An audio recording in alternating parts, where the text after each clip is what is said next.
Hi കൂട്ടുകാരെ, ഞാൻ എൻ്റെ വീട്ടിലോട്ടുള്ള അപ്പം ഇവിടെ ഒരാൾ ഭയങ്കര തകർത്ത പണിയിലാണ് അടുക്കളയിൽ. മോന് പണിസ്ഥലത്തേക്ക് പോകുന്നുണ്ട്.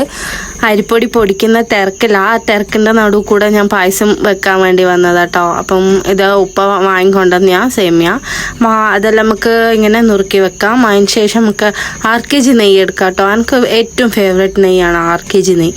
നമുക്ക് അത് ഇട്ട് കൊടുത്തിട്ട് നമുക്ക് നമ്മൾ മുറിച്ച് സെറ്റാക്കി വെച്ച് പൊടിച്ച് വെച്ച സേമിയ ഇട്ട് കൊടുത്തിട്ട് അങ്ങ് നല്ലോണം അങ്ങ് റോസ്റ്റ് ചെയ്ത് ഏകദേശം വരുമ്പോൾ നമുക്ക് കുറച്ച് വെള്ളം ഒഴിച്ച് അത് ഒന്ന് വെന്ത് വരാൻ കാക്കാം കേട്ടോ.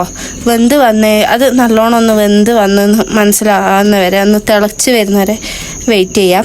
അതിന് ശേഷം നമുക്ക് അതിലേക്ക് കുറച്ച് 2 ഏലക്കയും കുറച്ച് ഷുഗറും ഇട്ട് നമുക്ക് മിക്സിയിൽ ഒന്ന് ബ്ലെൻഡ് ചെയ്തെടുക്കുക. അതും ഇട്ട് കൊടുക്കുക. പിന്നെ പാലും ഒഴിച്ച് കൊടുക്കുക.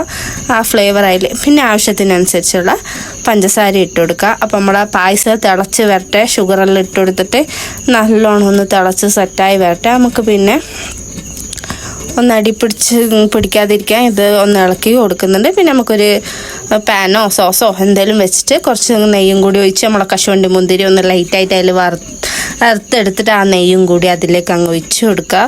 അപ്പം നമ്മൾ അടിപൊളി എന്ന് വെച്ചാൽ അടിപൊളിയായ പായസം റെഡിയായി. അപ്പോൾ അതും കൂടി ഒഴിച്ച് ഒന്ന് വെട്ടി തിളക്കുന്നവരെ കാത്ത നമ്മളെ സേമിയ പായസം റെഡി. നുള്ള ഉപ്പും കൂടി ചേർക്കാം കേട്ടോ, മറന്നുപോയി പറയാൻ. ഇവിടെ സേമിയ പായസം നല്ലോണം ഇഷ്ടം എല്ലാവർക്കും. അപ്പം ഓരോ സ്ഥലത്തും ഓരോ രീതിയിലായിരിക്കുമല്ലോ വെക്കുക. അപ്പം നിങ്ങൾക്ക് നമ്മൾ വെച്ച രീതി ഇഷ്ടപ്പെട്ടിട്ടുണ്ടെങ്കിൽ എല്ലാവരും ലൈക്ക് ചെയ്യുക, സബ് ചെയ്യുക. പിന്നെ ഞാൻ ചൂടോടെ കുറച്ച് പായസം കുടിക്കട്ടെ കേട്ടോ, മക്കളും കുടിക്കുന്നുണ്ട്. അപ്പോൾ വീഡിയോ ഇഷ്ടപ്പെട്ട എന്തായാലും ലൈക്ക് ചെയ്യുക, സബ്സ്ക്രൈബ് ചെയ്യുക കേട്ടോ, ഷെയറും ചെയ്യുക. Thank you.